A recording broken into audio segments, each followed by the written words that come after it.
one point garnering 70,000 organic Google searches a month on top of the feverishly viral social media activity. My analysis of this response suggests a sociological component to the case that involves analysis of pathology, conspiracy theories, identity, and the desire for meaning in the internet age. Elisa's story also has ramifications for criminal justice and the burgeoning web sleuth movement. My methodology throughout this journey has been simple but painstaking. I only formed conclusions based on facts or the debunking of falsehoods.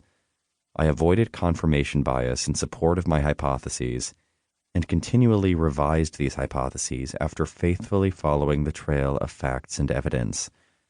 I let analysis of the facts lead the narrative, and not the other way around.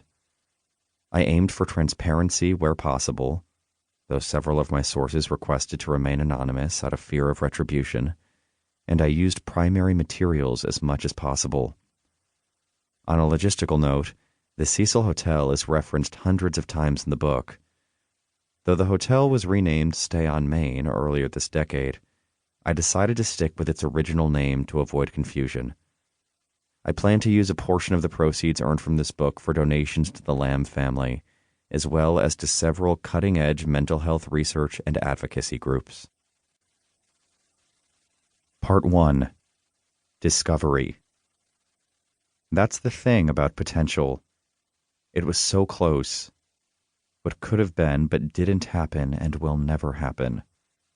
The events did not line up perfectly, and it breaks your heart. Fear of death is very silly to me. I am reassured that death is something that all things before me and all things after me will go through. When it comes, I will know what it is. I just hope for a chance to say my goodbyes. I am more scared of going before my time, without having lived a full and meaningful life. Elisa Lamb. Chapter 1. Missing.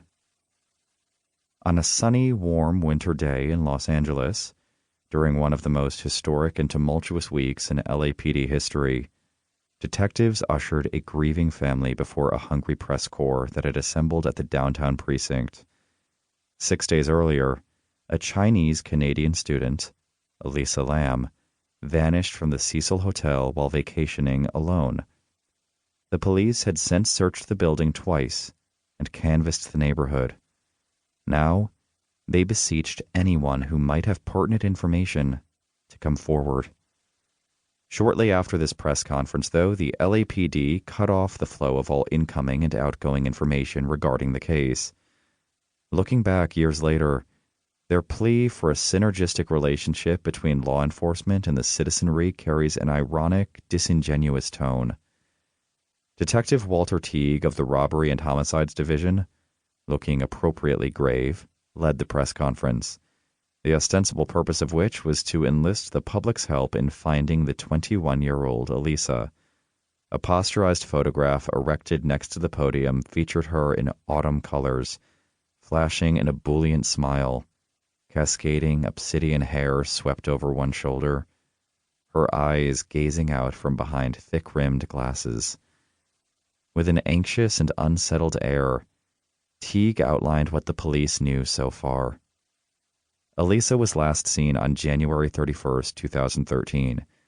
She had verbally checked in with her parents every day while on her solo West Coast tour of California.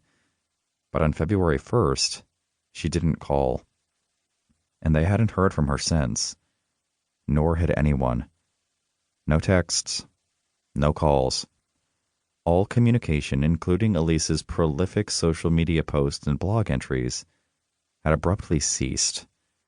Her parents reported her missing and flew with their eldest daughter from Vancouver, Canada, to Los Angeles to assist with the search. Flanking Teague, the family looked ashen and devastated, their body language melting downward in the panicked countenance of loved ones who know something has gone horribly wrong. The day before the press conference, on the 6th of February, the LAPD had posted flyers around the neighborhood. Lamb is described as an Asian woman of Chinese descent. the flyer stated. To keep listening to this audiobook, I've left you a link in the description so you can do it at no cost thanks to Audible's 30-day free trial.